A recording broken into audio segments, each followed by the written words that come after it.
साहब जो हैं वो इवन फील्ड रेफरेंस से बरी हो गए और फ्लैगशिप रेफरेंस खारिज हो गया। जरा मुझे बताइए कि ये क्या सूरत हाल है। और ये तो वही बात है जो लोगों की जुबान ज़द आम है कि जी वज़ीर आज़म बनाने के लिए लाया गया है और रिलीफ पे रिलीफ मिल रहे हैं। ये उसकी लेकिन बैठ को छोड़ दें। अच्छा, बुनियादी तौर पर तो जो नैब का 1999 का जो लॉ है वो है ड्रेकोनियन। ठीक। वो एक अमलीत के दौर में बनाया गया था। एक लॉन्ड्री लगाई गई थी सियासतदानों को। अगर वो लॉन्ड्री में चला जाता, अगर माफिया मांग लेता तो वो शुरू हो जाता, वरना उसको नैब के शिकंजे से गुजारना पड़ता था। वो हमारे जो आम कवानीन है आजकल था उसमें ये था आम कवानीन में कहेगा कि प्रोसिक्यूशन को अपना केस साबित करना होता है। प्रोसिक्यूशन आप पे इल्जाम लगाता है। यहाँ पर यहाँ पर जाकर जो जिस शख्स पे इल्जाम लगता है उसको साबित करना होता है कि नैब कह रही है कि आपके जो राय हैं ये आपकी आमदन से ज्यादा कहाँ के हैं, अब आप साबित करें। तो आपको साबित करना पड़ता था कि आपके राय आमदन क्या है। देखिए इस भट्टी से पीपल नून लीग भी गुजरी, इस भट्टी से पीपल पार्टी भी गुजरी, इस भट्टी से फिर नून लीग गुजरी 2018 में, फिर अब मौजूदा जो पीटीआई है वो गुजर रही है। तो बुनियादी तौर पर तो देखें ना गवर्नेंस इश्यूज हैं पाकिस्तान में इस वक्त मौजूदा हालात में कोई आइन और कानून की हुक्मरानी। सर पीटीआई पे बाद में आते हैं, मुझे सिर्फ इतना बता दें कि जितना शोर था नवाज शरीफ के खिलाफ, जितना शोर था। आप शमसी साहब अकायद को समझा करें। हाँ हाँ, मैं मुल्क आइन और कानून की बात करता हूँ। मैं किसी पार्टी का नुमाइंदा नहीं हूँ, सही। मैं वो बात कर रहा हूँ कि ये जो कूदें सियासतदानों को बुली चढ़ाती हैं कि दूसरे सियासतदान को इस्तेमाल करती हैं, फिर आखिर पाकिस्तान में पिछले 75 सालों से सियासतदान ही बदनाम हो रहा है। आज भी सियासतदान को गाली पड़ रही है और इस्टेब्लिशमेंट के आप निक्के से निक्के जो एहलकार है ना, आप उसको भी बली नहीं चढ़ा सकते, उसका आप नाम किसी अकाउंटेबिलिटी में ला ही नहीं सकते। मुझे ये बताएं कि 2017 में इमरान खान तो हुकूमत में नहीं था। 2018 में जब मोहतरम नवाज शरीफ साहब को हटाया गया, उनके खिलाफ जो कार्रवाई की गई उस वक्त अब्बासी साहब थे और जिस तरह ये कवानीन के जरिए उनको जेर साहब लाया गया, उन पर जो केसेस थे ये बनाए गए। अब मुझे ये बताएं इसके बाद क्या हाल हुआ। अब मुझे ये बताएं कि 1999 के बाद जिन लोगों ने मियां नवाज शरीफ साहब को हटाया उनके खिलाफ हमारे मुल्क के कवानीन, हमारे मुल्क की आला अदालतें क्या कार्रवाई कर सकती हैं। ये बताएं कि 2018 में जिन लोगों ने सरेआम अकाउंटेबिलिटी को बेजा इस्तेमाल किया उनके खिलाफ आज भी अगर ये फैसला आया है तो किसी से ये आवाज नहीं उठी कि मेरे टैक्सेस का जो पैसा है जो इन झूठे मुकदमात पर इस्तेमाल किया गया, करोड़ों की वकला को प्रोसिक्यूटर को फीसें दी गई, करोड़ों रुपए के लोग बाहर जाके सैरे करके आए, निकला क्या खोदा पहाड़ निकला चूहा, जिसमें बदनाम कौन हो सियासतदान। तो मेरा ख्याल है कि हमें मेरिट और डीमेरिट में जाने की बजाय उन कूदों को ढूंढना चाहिए जो हमेशा सियासतदानों को ब्लैकमेल करती हैं, इस्तेमाल करती हैं, इस्तेमाल करने के बाद उनको वहां बिठाती हैं जहाँ पर आगे इमरान खान पहुंचे हुए हैं। हमें हम उन चीजों में सबक नहीं हासिल करते, हम आवाम की ताकत पे नहीं आते, हम फिर उन कूदों का सहारा लेते हैं जो हम इस्तेमाल करते हैं अपने मकासद के लिए, फिर हमें ही वो इस्तेमाल करके हमें ही वहाँ भेजते हैं तो फिर हम एक दूसरे का गिरबान पकड़ते हैं। तो मेरा ख्याल है कि इन तमाम हालात और वाक़यात से, इन तमाम इदारों से हमें सबक हासिल करना चाहिए।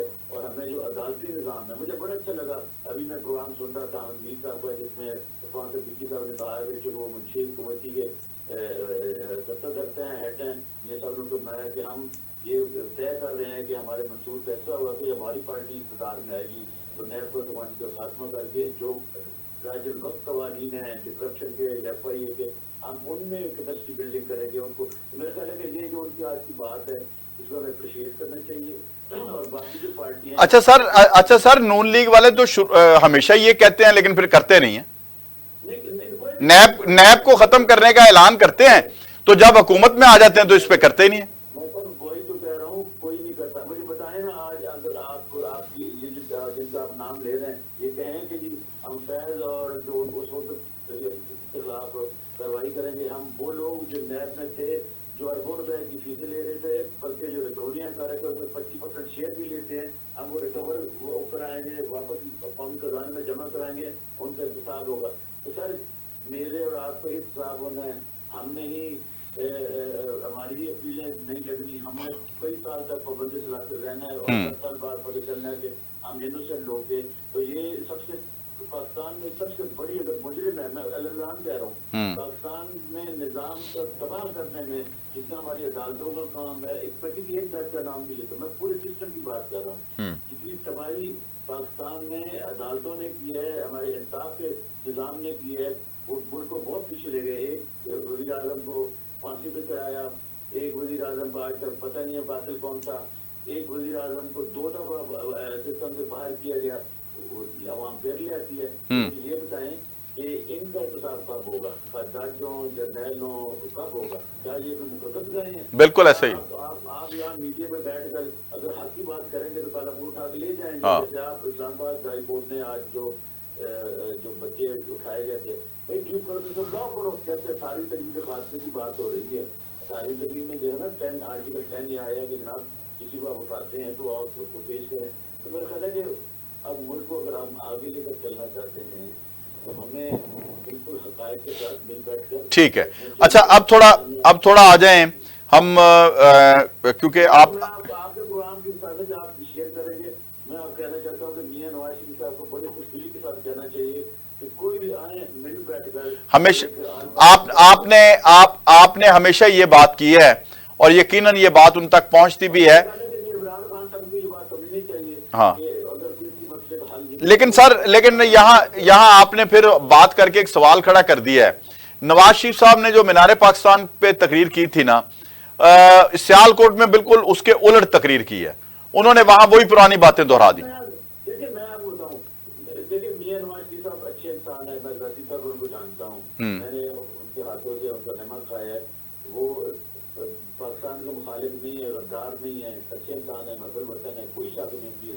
लेकिन जो उन पर इल्जाम लग रहे हैं कि वो डील कर गए हैं, उन्हें बतौर एक पॉलिटिशियन इस डील का बिल्कुल ठीक है, अब जाहिर करना चाहिए। अब आज बड़े सियासतदान पर इस किस्म के नहीं लगने चाहिए। अच्छा, दूसरी तरफ आ जाए, जाहिर हो सकता है जब वो कहें कि जी जिस हमारे खिलाफ इंतकामी कार्रवाई हम नहीं चाहते कि हमारे मुखालफिन के खिलाफ ये देखना, हमें वो माएँ जिनके बच्चे डॉक्टर हैं, इंजीनियर हैं, काम करते हैं, वो किसी पार्टी के लॉयलिस्ट थे, एक्टिविस्ट थे, आज वो हमें मैसेज करती हैं तो रोना आता है। ठीक, उनके बच्चे उनको कोई पूछने वाला नहीं है, उनको कोई पूछने वाला नहीं है।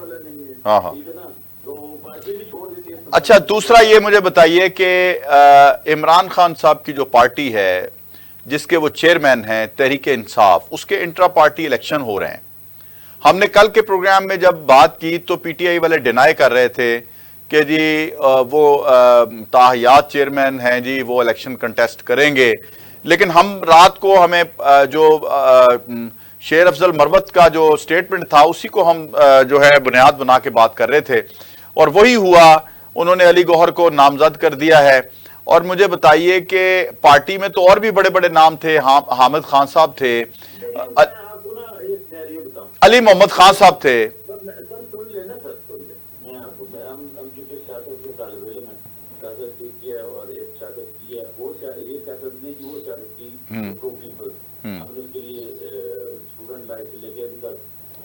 हम भी अगर मुखालफत होते तो आज हम किसी कैबिनेट का हिस्सा होते, हम किसी ऐसी जगह पे होते जहाँ हम अपने खानदान को नवाज रहे तो कौम को नवाज रहे। देखिए हमारे साउथ एशिया में पर्सन ओरिएंटेड पार्टीज हैं। मसलन भुट्टो साहब चले गए तो बीबी शहीद से पहले भुट्टो साहब थी। लाहौर में ही पार्टी कन्वेंशन हुआ जिसमें उनको खतरा था कि शायद भुट्टो साहब मीर मुख्तार भुट्टो को पार्टी दे देंगी, तो उन्होंने अपनी मां को हटा दिया था। उस कन्वेंशन में मैं मौजूद था, प्रिंसिपल प्राइम मिनिस्टर। सही, मियां साहब जब इलेक्शन लड़ते हैं तो मियां साहब बनते हैं, तो ये है पार्टी ओरिएंटेड। लेकिन एक शख्सियत के गेट घूमती है, कोई पार्टी से नहीं लेता। अब चूंकि इमरान खान साहब के खिलाफ एक केस आया था तोशाखाना वाला, उसमें उनको सजा हुई थी। अब वो सजा बेल तो हो गई थी, लेकिन इस्लाम होटल लेकिन उन्होंने कन्विक्शन मेंटेन है। तो यार उनको खतरा था अगर अगर वो चेयरमैन बन भी जाए और बाद में अगर वो किसी को टिकट दें और वो जब वो अपना रिटर्निंग अफसरों के पास वो जाएं नॉमिनेशन के लिए, तो कोई मैं इतराज उठा रहा हूँ कि इनके तो चेयरमैन को पार्टी का टिकट देने का इख्तियार ही नहीं था, तो वो कैंडिडेट ठीक है, नहीं नहीं, बात मैं कर रहा हूं और आप बिल्कुल ठीक दुरुस्त बात कर रहे हैं। मुझे सिर्फ ये बात बताइए कि इनकी पार्टी में बड़े मोतबर नाम है, बल्कि इनकी पार्टी के सदर जो हैं मरकजी वो परवेज इलाही हैं, चौधरी परवेज इलाही, जो कि पाबंद सलासल है। वही तो आपको बताने जा रहा हूँ कि देखिए इलेक्शन कमीशन ने कहा कि देखिए वैसे तो सारे सब पार्टियों के जो इलेक्शन है ना वैसे ही हुए, उनमें कोई वो ताकत नहीं है, वो खाना पूरी होती है। इलेक्शन कमीशन ने भी इतराज लगा दिया कि ये शायद फिर इमरान खान को लेकर के भेजेंगे, तो इन्होंने एक अकलमंदी की कि खान साहब को राजी कर लिया कि नहीं, अगर हम सेफ के लिए अगर हम इस वकील को इसलिए ये बना रहे हैं कि एक तो ये है कि उसका किसी ऐसी चीज में नाम नहीं है कि उसको पकड़ के ले जाएं, ठीक है। दूसरी बात यह है कि वकील को जरा हाथ डालना वो मुश्किल होता है, एक प्रिहेंशन एक गेम के लिए उसमें कोई शक नहीं, क्योंकि वो पार्टी वो इलेक्शन खत्म हो गए पर बताएंगे, तो आप परवेज इलाही भी उसके सदर नहीं है। सर थोड़ी सी आधे मिनट की वजाहत कर दें कि वकील को हाथ डालना क्यों मुश्किल है। इसलिए कि वो देखे ना एक आम आदमी को तब पकड़ के जेल में करते थे, तो वकील का होता है कि वो कहीं ना कहीं किसी अदालत में उस दिन होते हैं, उसको वो की आती होती है अली भाई प्ली कि जी मैं तो जिस दिन आप जिक्र कर रहे हैं मैं तो पेशावर में होता, तो उसके बाद पूरी में दलील होती है, लीगल होती है। बिल्कुल यही मैं चाहता था कि लोग ये ना समझ लें कि उसको 7 खून माफ होते हैं। नहीं वो अल्लाह माफ करे, वकील भी वो हमारे आइन में है कि तमाम शहरी बराबर है, अगर कोई भी शख्स कोई कानून की खिलाफवर्जी करता है तो कानून की। इसका मतलब ये है कि आप समझते हैं कि ये अच्छी मूव है इनकी। बिल्कुल अच्छी मूव है, होनी चाहिए। और मैं ये समझता हूँ कि एक और अच्छी बात यह है कि इमरान खान ने अपनी फैमिली में से किसी को नॉमिनेट नहीं किया।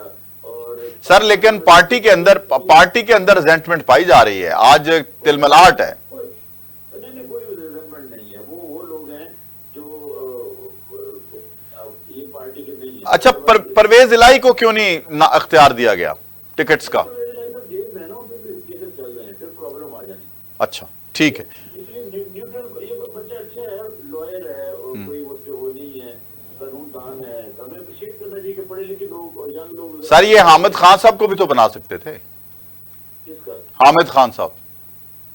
नहीं ये आप ऑप्शन ही करते ना, ये तो आप छोड़ते हैं उस पे, क्या पता अहमद खान का भी कॉन्ट्रैक्टेड हो, ये हो सकता है ना, वो भी पेपर फाइल कर। नहीं पेपर फाइल कर दे, लेकिन जिसको नाम नॉमिनेट कर दिया चेयरमैन पीटीआई ने, ये तो वो होते हैं ना, मतलब नवाज शरीफ साहब कहते हैं जी हमजा होगा, हाँ तो हमजा के साथ मैं इलेक्शन में मैं भी तो फाइल करता, तो वो मैं हार जाऊं। हाँ ठीक है। तो होता है। बहुत बहुत शुक्रिया जनाब अब्दुल